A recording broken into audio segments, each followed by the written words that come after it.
Assalamualaikum warahmatullahi wabarakatuh. Alhamdulillahirabbil alamin. Wassalatu wassalamu ala asrafil anbiya'i wal mursalin wa ala alihi wa sahbihi ajmain. Amma ba'du. Sahabat beriman yang dimuliakan Allah, alhamdulillah kita bertemu lagi di channel ini. Doa dan harapan saya semoga sahabat semua selalu diberikan kesehatan, dimudahkan segala urusannya, dan dilancarkan rezekinya. Amin ya robbal alamin. Pada kesempatan yang berbahagia ini, mari sejenak kita luangkan waktu kita untuk mendengarkan tausiah yang sangat luar biasa dari guru kita, Buya Ar-Razi Hasim. Berikut ini, mari kita simak bersama isi tausiah dari guru kita, Buya Ar-Razi Hasim. Selamat mendengarkan. Sebelum Dajjal Mahdi muncul, mereka sudah ada. Beberapa ulama kita sudah dikasih visi dan mereka bisa melihat. Beberapa sudah mimpi, beberapa sudah mengalami pengalaman rohani, bertemu dengan sosok Al-Mahdi, bertemu dengan sosok Dajjal. Udah ketemu, Pak. Beberapa mereka udah melihat di mana si Dajjal itu, di mana Imam Mahdi itu. Jadi sosoknya sudah ada.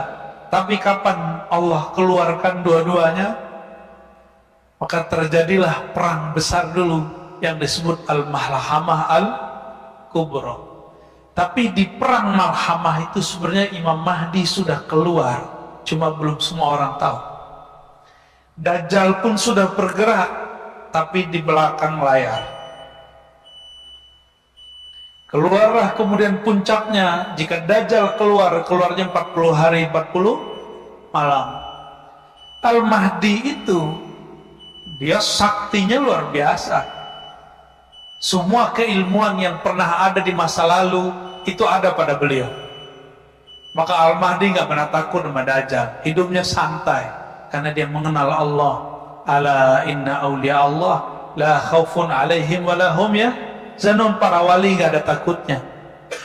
Jadi antum kalau cemas ini nur kewaliannya hilang udah. Al-Mahdi itu presidennya, pemimpinnya para wali. Pasti dia paling tenang di saat semua orang ribut, semua orang cemas. Kita baru dapat isu Dukhon 15 Ramadan tahun lalu, cemas nggak?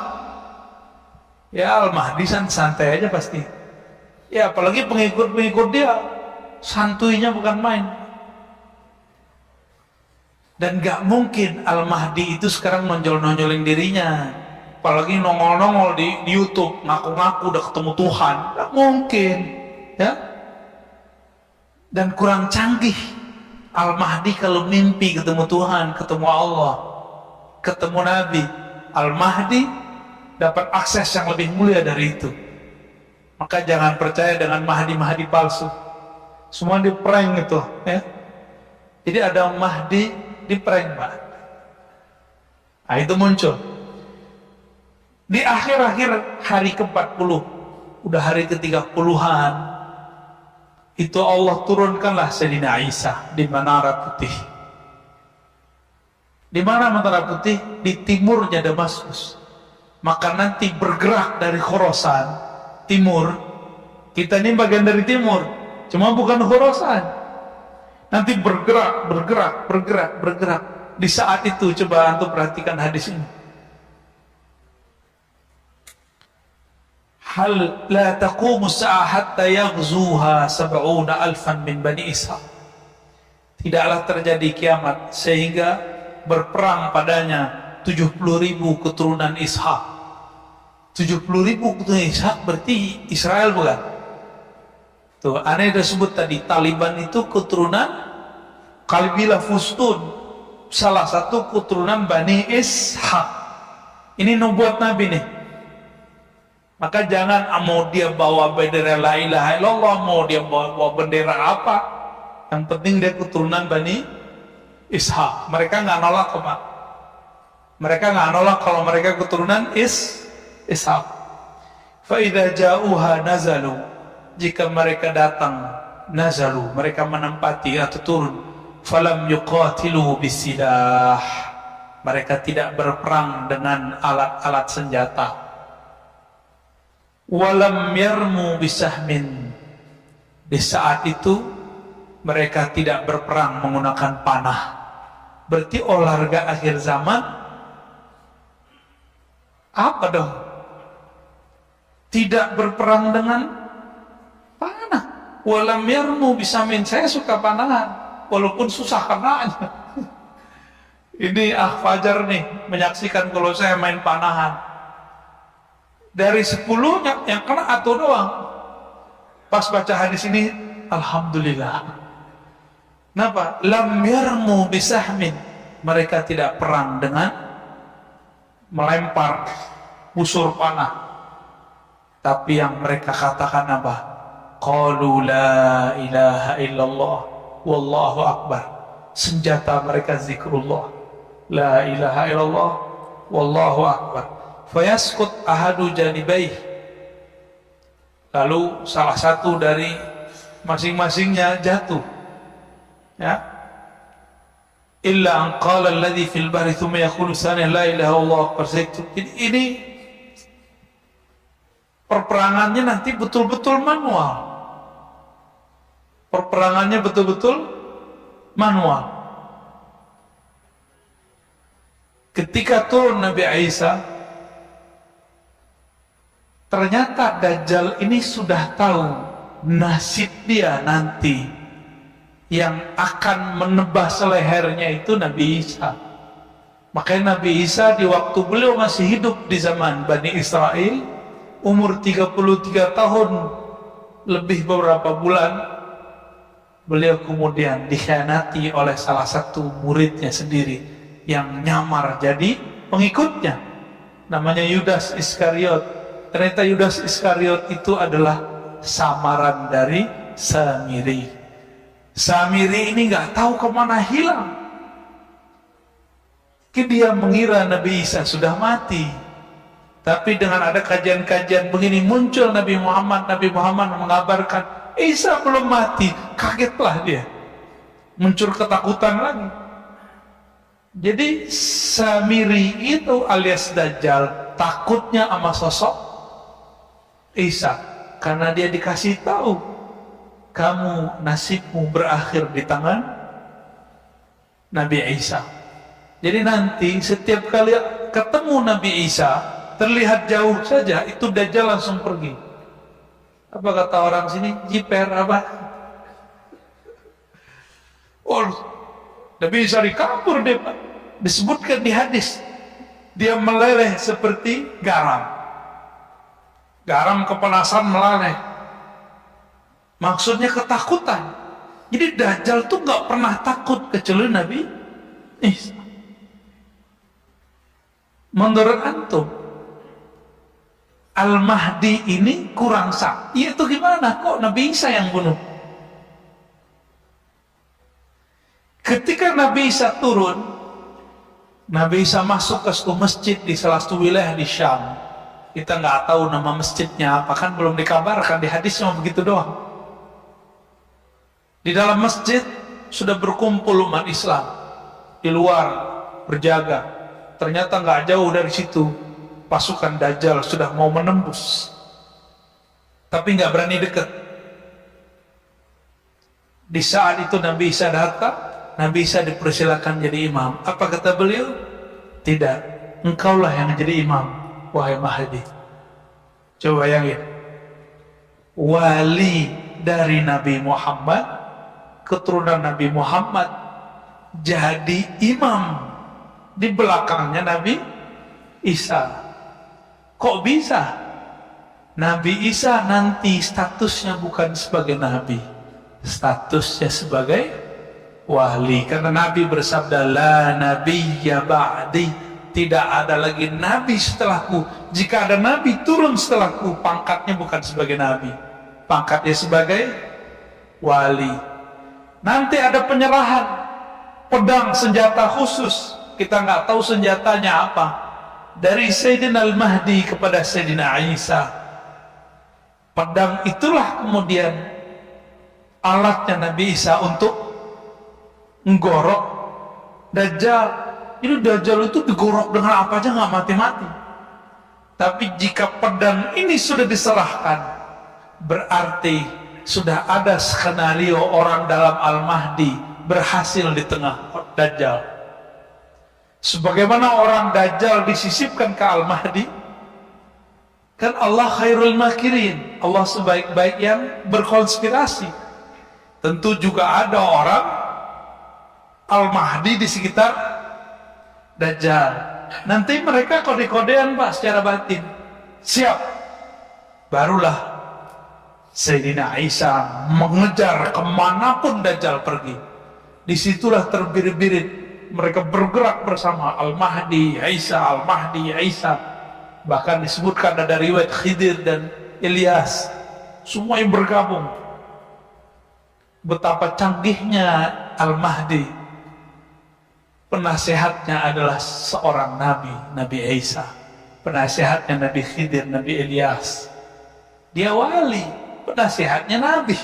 Kira-kira gimana tuh? Itulah beruntungnya umat Nabi Muhammad sallallahu alaihi wasallam.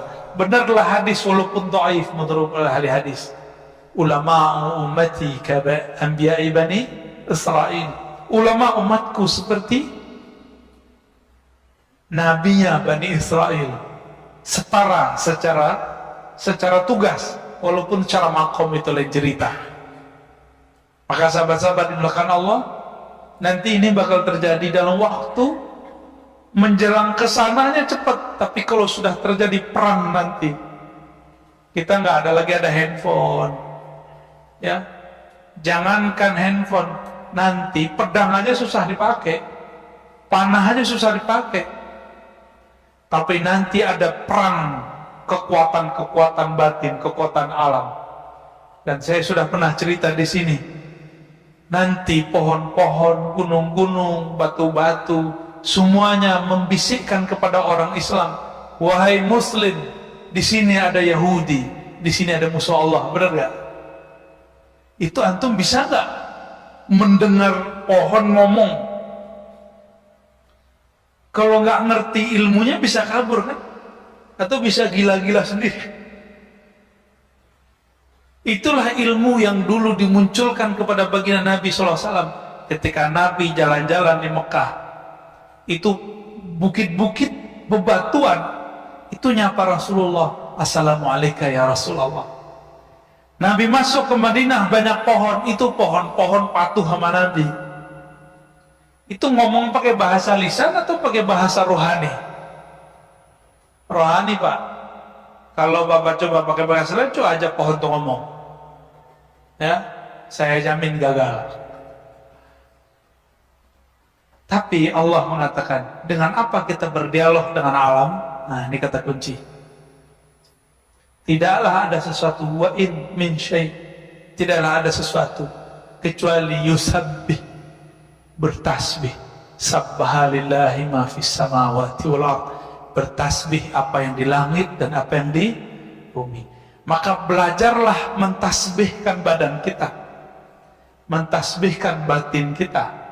Maka nanti kita akan bisa berdialog dengan bahasa-bahasa tasbih alam semesta. Baru bisa ngerti Pak nanti mereka ngomong apa.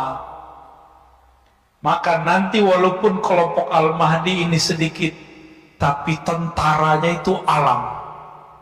Air berbicara, pohon berbicara, batu berbicara, kecuali ada satu pohon namanya Al-Gharqad yang sekarang sudah ditumbuhin mereka. Ini barisan pertama. Siapa? Nabi Isa, Nabi Khidir, Nabi Ilyas. Ada 3.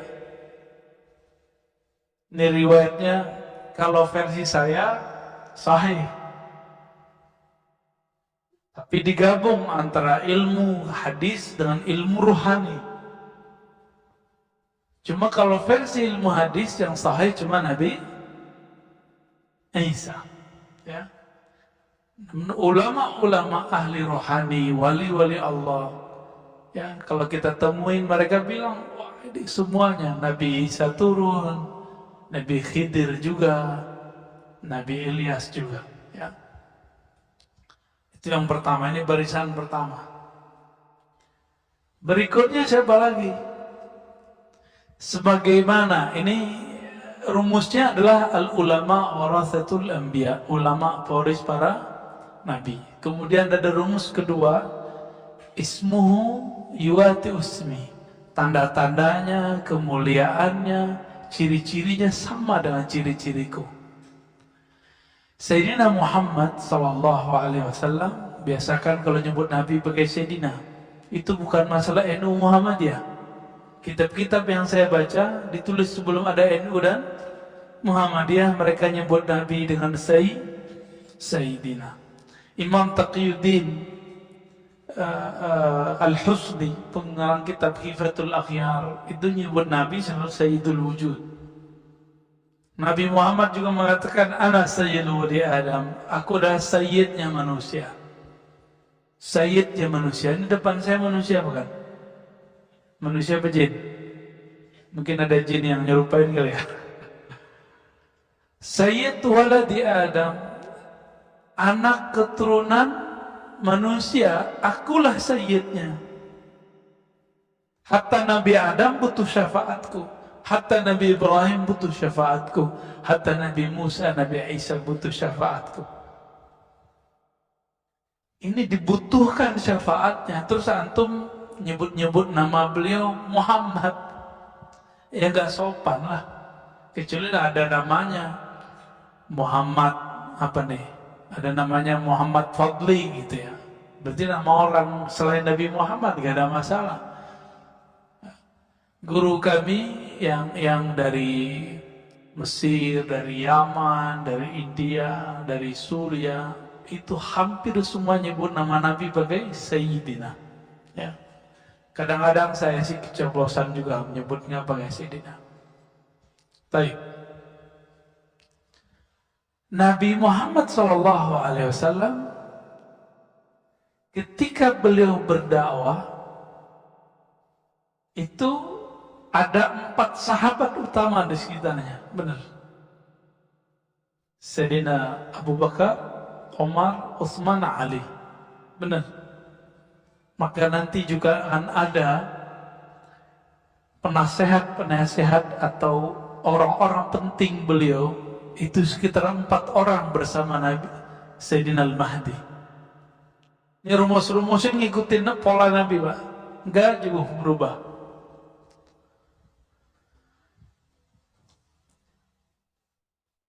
Nabi Muhammad SAW ini lapis kedua tadi. Ada 4. Apa sebutannya itu? Sayyidina Abu Bakar itu sebutannya apa? Antum kasihlah istilah ya. Penasehat gak mungkin masa Nabi dinasehati. Apa sebutannya Pak? Panglima kali. Ya, menteri. Menteri lah ya. Menterinya Rasulullah. Atau wakilnya Rasulullah 4. Ini 4 nih. Sayyidina Abu Bakar, Umar, Sayyidina Utsman, Sayyidina Ali. Ya. Ahlus Sunnah tidak membenci sahabat. Ya. Ini lapisan berapa? Yang kedua. Nabi tahun kedua Hijriah, bulan Ramadan. Ini biar antum gampang memahami kenapa muncul nanti pembagian-pembagian begini. Semuanya ngikutin pola Sayyidina Muhammad sallallahu alaihi wasallam. Ketika 17 Ramadan dihadang oleh kafir Quraisy yang dibantu persenjataannya oleh Rum.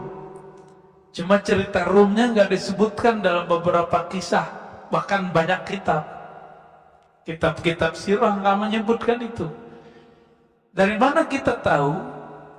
Kafir Quraisy baru pulang berdagang dari negeri Rum dan mereka sudah merencanakan itu.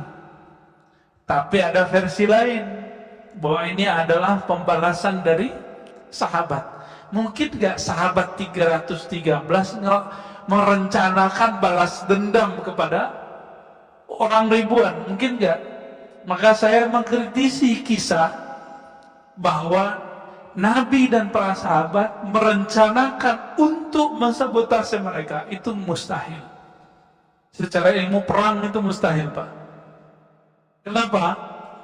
Masa 313 lawan ribuan? Itu bukan 1.000, bukan 1.000, lebih dari 1.000. Orang Arab itu kalau nyebut 1.000 artinya banyak. Banyak itu. Dan yang ikut bukan hanya manusia, tapi setan, Lata, Uzza, ikut semua, Pak. Ada berapa jumlah iblis yang disembah di Ka'bah dan jadi berhala? Itu nama jin semua, nama iblis semua itu.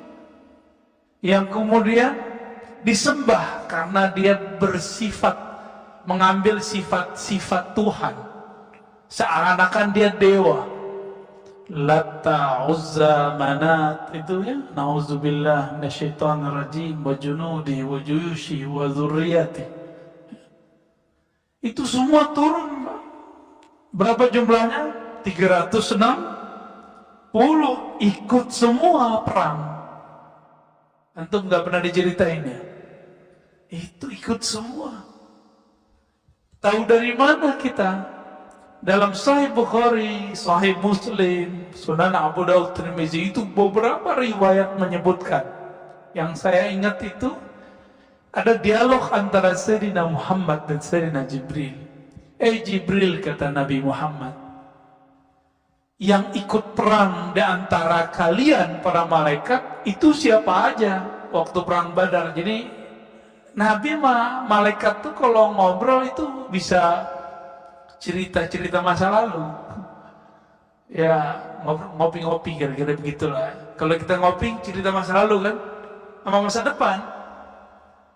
Jibril kerjaan begitu sama Nabi. Antum kan mengira selama ini Jibril itu gurunya Nabi. Kalau versi saya tidak. Justru Jibril itu berguru kepada Nabi. Nanti saya cerita ya, ada masanya. Lebih mulia Nabi Adam atau Nabi Muhammad SAW? Dulu waktu di surga, Nabi Adam jadi guru para malaikat atau jadi murid? Guru apa murid? Wah, ini orang Bintaro beda pendapat nih. Ya, ulama Bintaro ikhtalafu. Mana yang benar? Nabi Adam jadi guru malaikat atau jadi murid? Tuh masih ada yang bilang murid soalnya. Yang bilang murid apa alasannya? Hah? Bingung juga ya? Coba lihat ada ayatnya. Ya Adam ambihum bi asma'ihim. Hai Adam, kabarkan kepada mereka. Itu terjemahan. Tapi kalau dalam arti umumnya, ajarkanlah para malaikat nama-nama yang aku ajarkan kepadamu. Guru bukan? Guru. Anbi'hum itu juga artinya nabi. Maka ada sebuah kaidah di kalangan ulama Ahlussunnah sebagian, Nabi Adam itu pernah diutus kepada para nabi, para malaikat. Ya. Lebih mulia Nabi Adam atau Nabi Muhammad? Nabi Muhammad SAW. Dulu Sayyidina Jibril ikut ngaji kepada Nabi Adam. Sekarang kira-kira orang yang lebih mulia daripada Nabi Adam jadi gurunya apa jadi muridnya Jibril? Jibril itu disebut Rasul, bukan Syekh, bukan Muallim. Ini Jibril saya ngomong ini gak marah, Pak. Dia akan angguk-angguk insya Allah. Karena data-datanya banyak. Sayyidina Jibril itu pembawa berita, disebut Rasulul Malaikah. Rasulnya para malaikat. Datang ke Nabi Muhammad. Membawa berita. Jadi itu pengantar surat sebenarnya. Pengantar tapi suratnya dari Allah, kira-kira gitu. Itu pun Jibril gak langsung ketemu Allah. Allah sampaikan kalamnya kepada Al-Lauh Al-Mahfuz, tempat yang sangat suci di atas langit ketujuh sana. Kemudian disuruh Sayyidina Jibril mentransfernya. Jadi beliau itu pembawa berita, bukan sebagai gurunya Nabi Muhammad SAW. Kenapa? Saya sudah pernah menyampaikan di sini. Allah berfirman kepada Nabi Muhammad lewat Jibril juga disampaikan, wa innaka, hai Muhammad, sungguh engkau latulaqqal Qur'ana min ladun hakim alim, ya?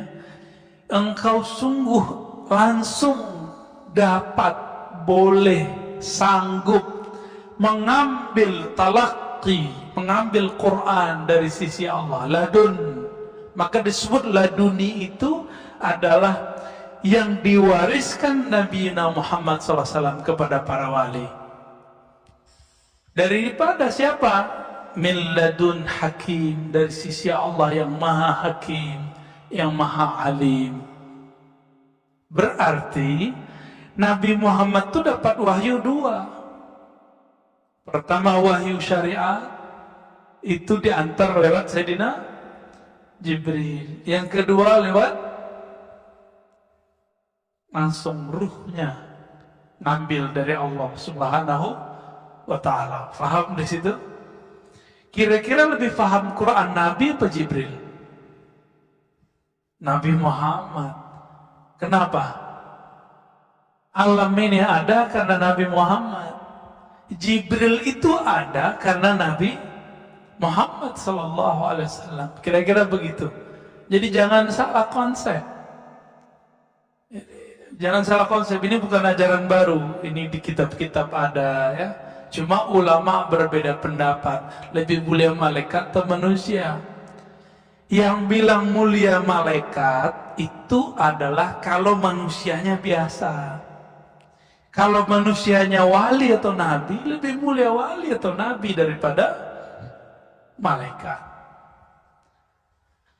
Bapak ini dari tadi bisa zikir macam-macam kan? Antum? Subhanallah, alhamdulillah. Malaikat itu zikirnya itu aja, subhanallah, alhamdulillah, Allahu akbar. Beberapa waktu lalu muncul di YouTube ada sholawat Jibril. Ya itu sholawat Jibril itu doang, sallallahu ala Muhammad. Sedangkan kita banyak sholawat kita, ya. Baik. Berapa jumlahnya waktu perang? Jumlahnya sahabat Nabi Ahlul Badar 313. Maka nanti juga akan diulang kembali. Pertama 3 Nabi, 4 wakil, lalu ada 313. Subhanallah, sangat luar biasa apa yang disampaikan oleh guru kita, Buya Ar-Razi Hasim. Sahabat beriman yang dirahmati Allah, jangan beranjak dulu. Tetaplah di channel ini, karena kajian ini belum selesai, dan masih banyak lagi hal-hal yang menarik yang akan disampaikan oleh guru kita, Buya Ar-Razi Hasim. Maka dari itu, tetaplah di sini. Dan mari kita lanjutkan kembali. Selamat mendengarkan. Ahlul Badar. Tapi hati-hati, jangan ketipu dengan angka-angka 313. Banyak sekarang ngaku-ngaku 313. Ya. Jangan. Kalau kemarin kan 212 kurang 100, Pak. Seharusnya 313. Ya. Harus digenapin. Tapi itu bukan dibuat-buat. Itu menggerak dari Allah Subhanahu wa ta'ala. Berapa jumlahnya? 3. Udah berapa lapis? 3, 4, 3, 1, 3. Sudah ya? Nabi Muhammad ketika perang berikut, perang Khandaq, tiba-tiba ada dari Persia, namanya Salman Al-Farisi, datang. Nanti akan terjadi begitu lagi. akan ada dari luar Arab, dari luar yang tadi, kemudian otak dia cerdas, dia bisa strategi perang, dia akan membersamai Al-Imam Al-Mahdi. Bukan berarti Nabi itu nggak bisa perang, Pak. Nabi mah gampang. Alam ini kan di tangan beliau, pembukaan syafaatnya. Ya. Tapi Allah itu menciptakan Nabi harus menghargai sebab. Maka diperintahkanlah orang-orang yang bersama Nabi Muhammad SAW. Nanti Al-Mahdi juga sama. Lalu siapa lagi yang membersamainya? Kita potong kompas.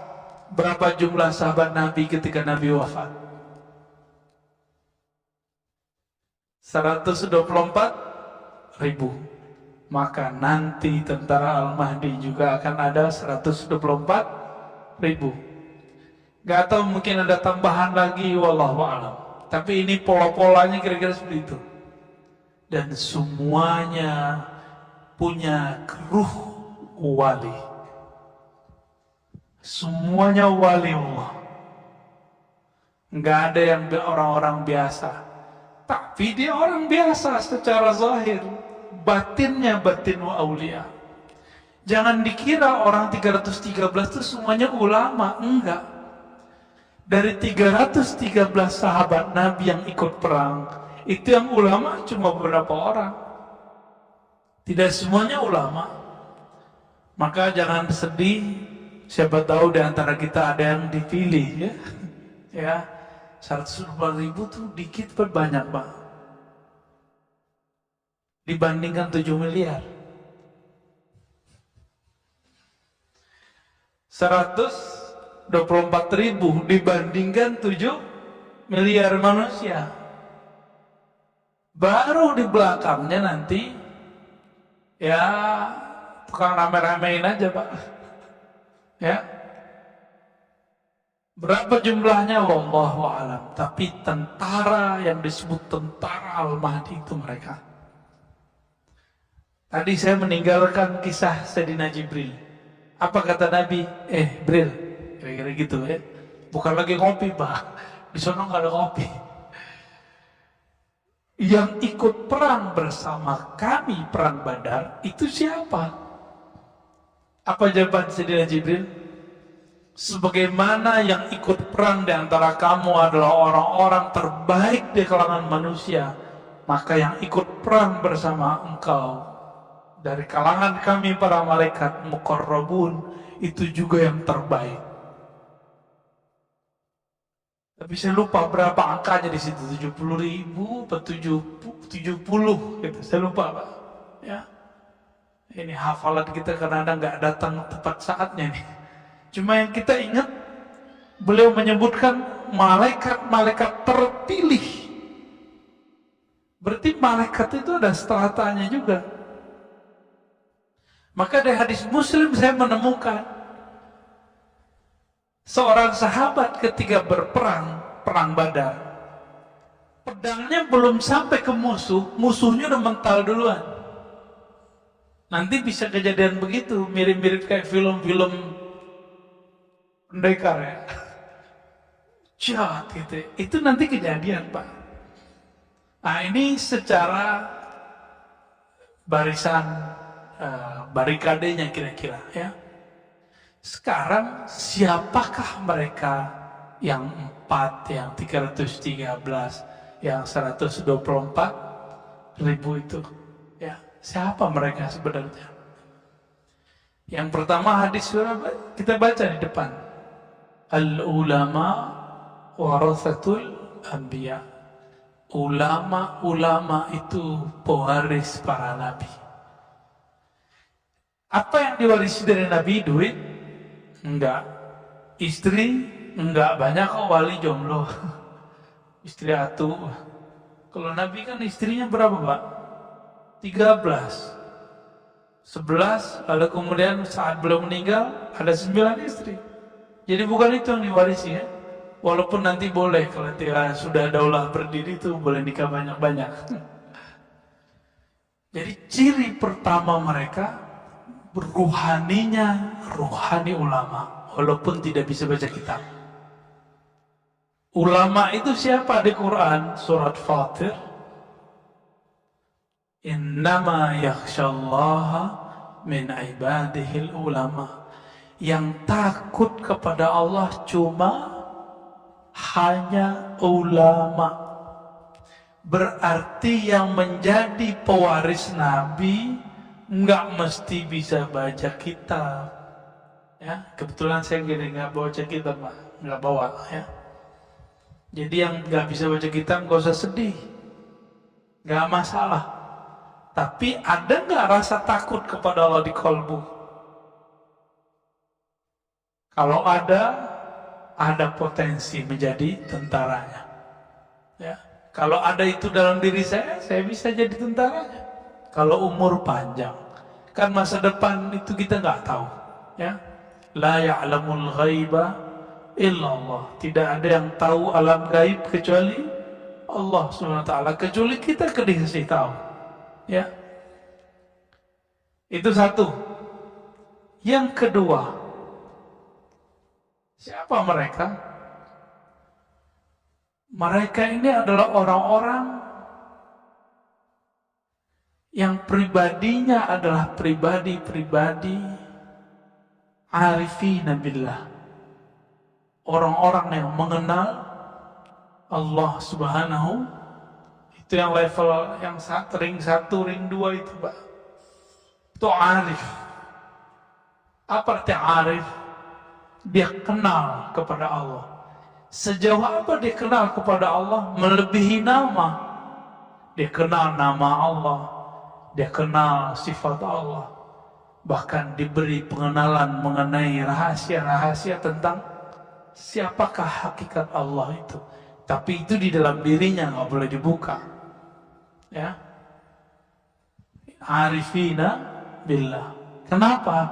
Karena di akhir zaman ini ilmu-ilmu begitu dibuka. Di saat dulu belum dibuka, baru ditaruh dalam tempat-tempat tersembunyi. Sebagaimana dikabarkan oleh Sayyidina Abu Hurairah. Beliau mengatakan, aku diajarkan Nabi 2 karung. 1 karung boleh disebarkan, 1 karung tidak boleh disebarkan. Yang 1 karung ini akan disebar di akhir zaman ini. Ini zaman ini, Pak. Ya. Yang boleh kita sebar itu kitab hadis. Maka insya Allah next kita buat kajian kitab hadis setiap malam Jumat sekali sebulan insya Allah ya. Benar Pak ya. Kalau sekali seminggu saya nggak kuat Pak. Sekali sebulan insya Allah malam Jumat habis Isya kita buat kajian di sini. Kajian kitab hadis Sahih Muslim. Nanti kita pilihkan babnya. Jilid pertama dulu. Siap untuk punya kitab ya? Ya, beli kitab di luar, kita ngaji hadis di sini. Kita buka dulu yang pertama, semoga yang kedua ikut kebuka. Ya, karung pertama kita buka, itulah hadis Nabi, itulah Quran. Karung keduanya sebenarnya ada di balik huruf-huruf Quran itu, ada di balik kalam-kalam Nabi itu. Jadi sebenarnya Abu Hurairah itu lagi main-main sama kita, lagi canda-candaan sama kita. Gue punya 2 karung gitu. 1 disebar, 1 enggak. Mana ada ilmu gak dibuka, tapi disimpan dalam setiap huruf-huruf Quran itu ada sir-sir Allah Subhanahu wa ta'ala. Kita baca bismillah aja Pak, kalau tahu maknanya mungkin gak kuat ngelanjutin sampai ke alhamdulillah. Cuma karena kita tidak tahu rahasia basmalah, ya masih begitu kan. Ketemu virus saja suzon sama orang. Virus yang jahat kok kita suzonnya sama orang kan. Karena ilmu basmalah nggak dapat. Masih ingat Khalid bin Al-Walid. Dia itu kalau mau perang sama orang nggak langsung nyerang. Ditanya dulu, ada racun paling hebat di sini. Kalau ada, ayo kita sayembara. Siapa yang masih hidup, berarti dia menang. Yang dibaca cuma Bismillah, minum dia. Wah, ilmu saya belum sampai ke sana sih. Cuma keyakinan kita, insya Allah kita harus latih sampai ke sana. Gimana caranya? Setiap mau minum mulailah baca malah apa arti Bismillah? Minta izin kepada Allah Subhanahu wa Ta'ala. Ya Allah, izinkan aku minum, ngambil kesegaran dari makhlukmu. Insya Allah itu kolbunya akan lembut. Jadi jangan-jangan hati kita ini keras karena kita makan minum tidak menyebut nama Allah. Ya. Tadi cirinya berapa udah? 2, arifin. Ya, kenal, ini sebenarnya cabang yang pertama. Yang ketiga, dalam hadis Imam Bukhari, Muslim, Abu Daud, Tirmizi sama, tapi lafaznya sedikit berbeda. La tazalu ummati zahirina alal haqq. Senantiasalah di antara umatku zahirina ala. Zahirin itu artinya menzahirkan, tapi kalau ditambahin ala itu artinya tolong menolong. Zahirina al-haq artinya tolong menolong dalam al-haq. Apa arti al-haq? Kebenaran. Tertatih-tatih memperjuangkan kebenaran. Kalau ada usaha berjuang, berarti ada tantangan nggak? Ada musuh nggak? Banyak musuh. Dan kalimatnya di situ cuma ta'ifah. Maka ciri ketiga kelompok itu disebut ta'ifah. Tapi jangan ketipu, banyak sekarang yang ngaku ta'ifah. Istilahnya ta'ifah mansurah. Hatta ya'tiya amrullah. Sampai datang amrullah. Apa arti amrullah? Perintah Allah, satu. Apa arti amrullah? Coba kembali ke Quran. Wa idza sa'alaka ibadi anni. Bukan yang itu. Yas'alunaka 'anir ruh. Qulir ruh min amri rabbi. Mereka bertanya kepada engkau mengenai ruh. Katakan ar-ruh min amri rabbi. Itu adalah amrullah kalau diterjemahkan. Berarti hatta ya'tiya amrullah, hatta ya'tiya al-ilmu an ruhillah. Itu terjemahan saya, Pak. Ini terjemahan baru, sebelumnya belum ada yang terjemahin begini. Tapi dasarnya pakai Quran. Sampai datang ilmu mengenai ruh. Karena banyak yang salah faham mengenai ayat ini. Dikira wa ma utitum minal ilmi illa qalila. Tiadalah yang engkau diberi ilmu kecuali sedikit. Itu kan kalimatnya tum. Tum itu kepada yang bertanya, yaitu kaum Yahudi dan Nasrani, kaum ahlu kitab. Hai ahlu kitab, kamu tidak diberikan ilmu itu kecuali sedikit. Kalimatnya bukan wa ma utita ya Muhammad, bukan. Tapi wa ma'utitum dalam kurung ya ahlal kitab. Tidaklah kamu diberikan ahli kitab kecuali sedikit. Berarti Nabi Muhammad diberikan banyak. Karung itulah yang masih disembunyikan sampai hari ini. Ilmu tentang apa? Mengenal ruh. Dan ini agak berbeda dengan mainstream memang. Cuma kan katanya Taifah tidak takut dicaci maki orang ya. Semoga kita bagian dari mereka. Ilmu itu adalah ilmu mengenai ma'rifatur ruh. Kita sudah cek semua kitab-kitab yang ada ya pada kita, tentunya PDF dan segala macam. Saya nggak berani menyebutkan angka kitabnya berapa, terkualat lagi ya. Takut salah. tapi sebatas yang kita baca dari kitab-kitab yang bahas ruh. Semuanya masih ambigu. Yang mereka basuh ruh itu masih arahnya kolbu, masih dianggap sukma atau jiwa. Bukan, ruh itu rahasia Allah. Kalau kolbu sudah dieksplor oleh Imam Ghazali, nafs sudah dijelaskan oleh Imam Ghazali, apalagi akal sudah dijelaskan oleh para filsuf. Ilmu-ilmu yang ada sekarang kan cabang dari akal semua. Ilmu mengenai yang tarikot yang ada di alam semesta hari ini, itu mentoknya di ilmu kolbu. Maka zikirnya zikir kolbu, riadohnya riadoh kolbu, semuanya di situ. Tapi nggak sampai kepada ma'rifatul ruh. Ternyata ma'rifatul ruh itulah jalan terdekat kepada Allah. Ketika Allah mengatakan inni qarib, sungguh aku dekat. Itu sedekat kita sama nafas kita. Bukan berarti di dalam diri kita ada Allah, bukan. Itu salah, nanti jadi Allah nyatu ke badan, nggak boleh begitu. Tapi dekat sekali, dan dekatnya hanya Dia yang tahu, dan kekasih-kekasihnya. Ya, Allah kasih kunci-kuncian.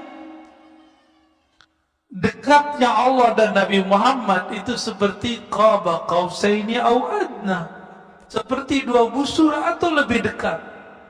Itu Nabi Muhammad.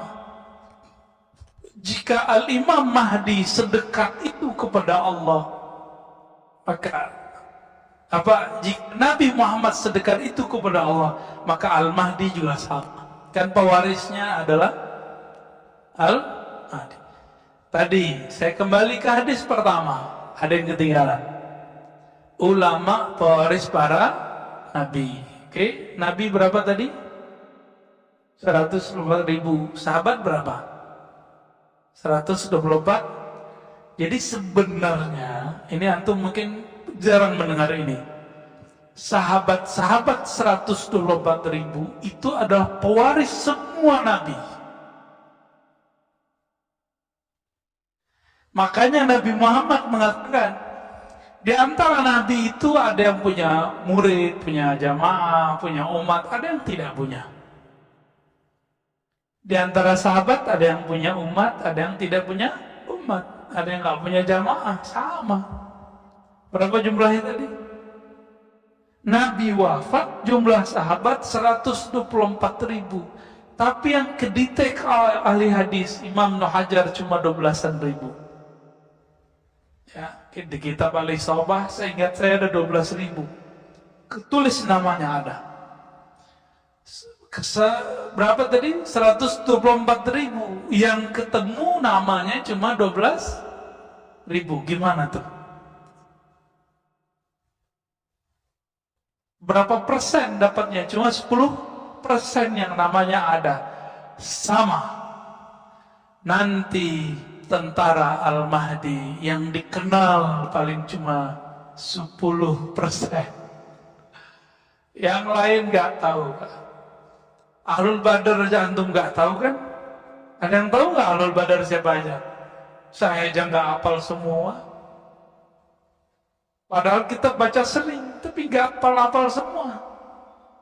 Apa begitu ya? Begitulah hafalan kita.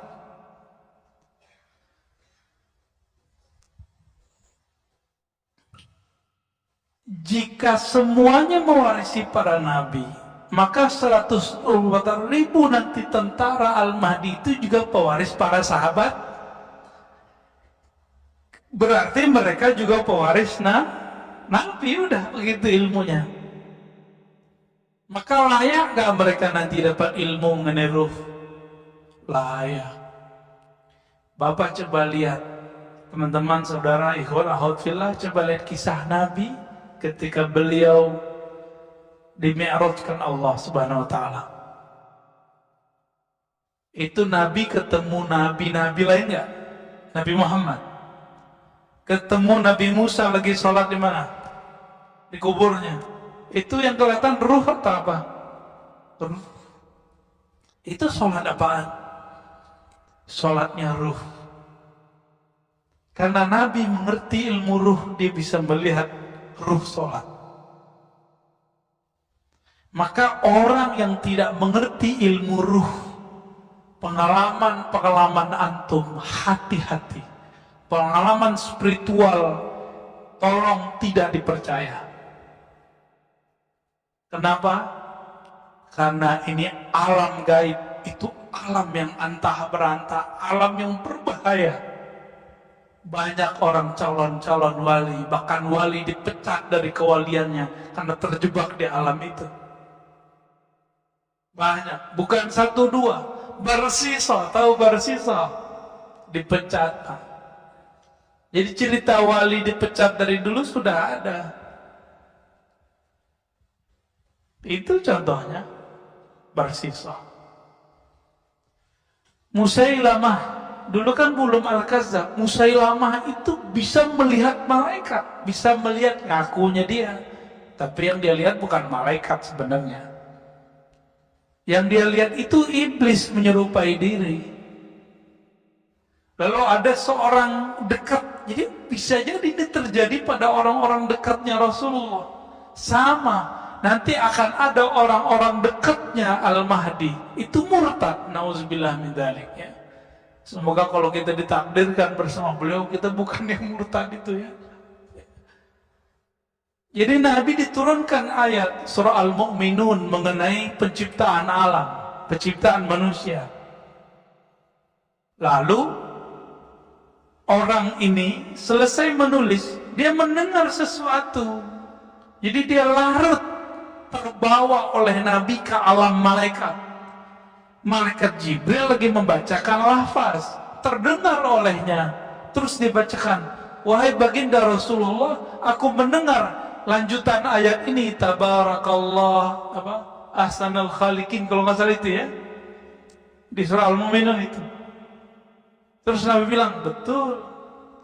Dia ketipu ketika Nabi mengatakan betul, benar, sahih ente gitu. Ketipu dia di situ. Nabi kan susah Pak untuk mengatakan tidak kepada orang lain. Nabi itu selalu bilang, ya kamu benar. Apa dalam batin orang ini? Orang ini lagi diuji. Diuji dia. Ketika dia menjadi penulis wahyu dan mendengarkan lafaz-lafaz wahyu yang Nabi dapat dari malaikat. Apa kata dia dalam hati? Kalau gitu mah gue juga bisa jadi Nabi. Kalau gitu mah gampang jadi wali. Oh begini cara dapat wahyu. Oh begini alam gaib. Gampang sekali ya. Kena dia Pak. Kenapa? Nabi Muhammad tidak pernah bilang tidak kepadanya. Karena Nabi itu gak pernah bilang, oh tidak. Nabi gak mau menyedihkan orang. Bahkan ketika ayah seseorang dikatakan, Aina abi, di mana ayahku? Kemudian Nabi mengatakan, finnar. Nabi lupa menyedihkan orang, membuat orang sedih. Akhirnya beliau revisi, bapakmu masuk neraka. Nabi untuk menghibur orang ini bawa-bawa pamannya, tapi disebut bapaknya di situ. Sekarang yang nggak mengerti adab kenabian, dengan sopannya mengatakan orang tua Nabi masuk neraka.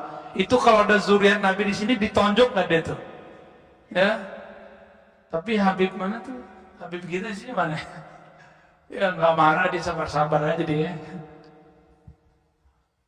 Nggak sopan itu. Sangat-sangat tidak sopan. Bapak saudara bukan Allah. Habis isya masih langsung. Azan dulu ya. Oke, baik. Teman-teman yang melakukan Allah ihwanahufillah.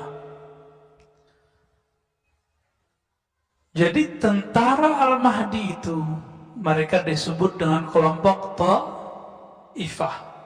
Sedikit, ke Ta'ifah itu sedikit, kelompok kecil. Karena kita sudah kasih tahu tadi, jika semua para sahabat 124.000, Nabi juga segitu, maka jumlahnya gak jauh-jauh dari itu. Baru belakangnya itu bayang-bayang mereka, ya orang-orang yang ikut ngintil-ngintil mereka lah, murid-muridnya. Jumlahnya nggak banyak, lawan 7M. Kalau habis sama virus ini mungkin habis jadi 6 miliar ya. Ya, ini kan virusnya belum turun lagi. Ya, kata mereka ada 6 kan? Ini baru 2, Pak. Ya, makanya sekarang nikmati aja dulu ya. Kita pakai masker lagi yang padat. Vaksin lagi, terserah deh dia mau vaksin berapa kali.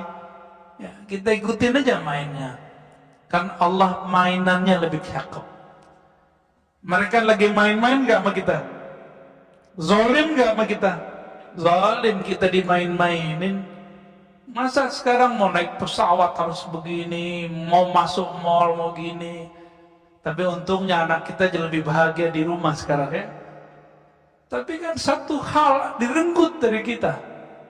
Ini zolim yang sudah global, dan ini bukan masalah kita dengan pemerintah, Pak. Jangan kejebak. Ini masalahnya sudah global. Ini sudah global, jadi jangan kejebak. Antum itu apa-apa dikit nyalahin wali kota, gubernur, presiden. Jangan, mikirnya sekarang global. Jangan kejebak di politik lokal. Ini udah urusannya internasional sudah.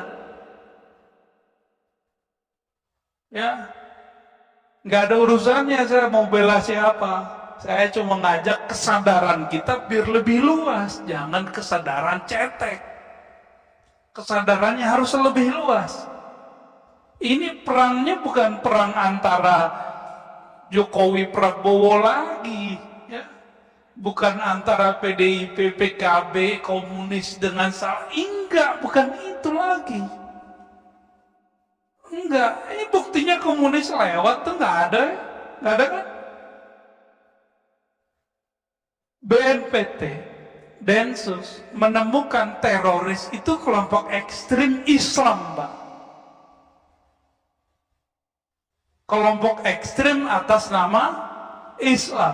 Nggak ketemu satupun orang ideologi ini, ideologi itu nggak ada. Yang ada berteologi sebelah itu. Yang tauhidnya uluhiyah, rububiyah, al-mulkiyah, al-hukmiyah. Uluhiyah, rububiyah, nomor 3-nya apa dia? Ya, bukan asma sifat, al-mulkiyah, hukmiyah. Kalau asma sifat paling ngebom kita pakai kata bid'ah. Kalau yang udah hukmiyah, itu beneran.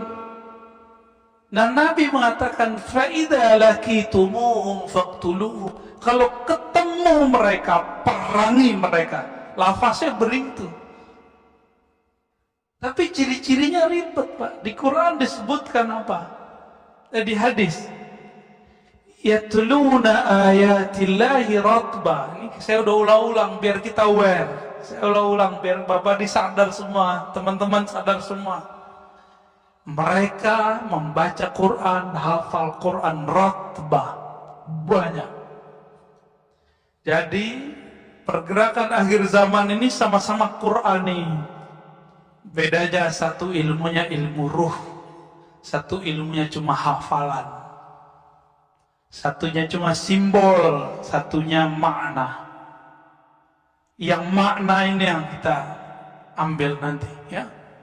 Jangan mau diambil. Silakan antum buat rumah tahfiz, tapi ajarkan ruh beragama.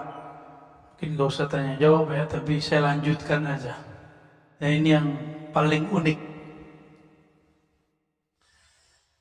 Kalau Taifah itu diberikan ilmu tentang ruh, ya tia amrullah, nasrullah. Jadi ilmu ruh itu adalah inti dari bantuan Allah kepada Taifah. Karena ruh mereka nanti dikuatkan oleh Allah karena mengenal Allah Subhanahu wa ta'ala. Maka di saat-saat berperang nanti itu mereka, karena mereka kekasih Allah, mereka bisa berinteraksi dengan Allah, bisa berkoneksi dengan Allah.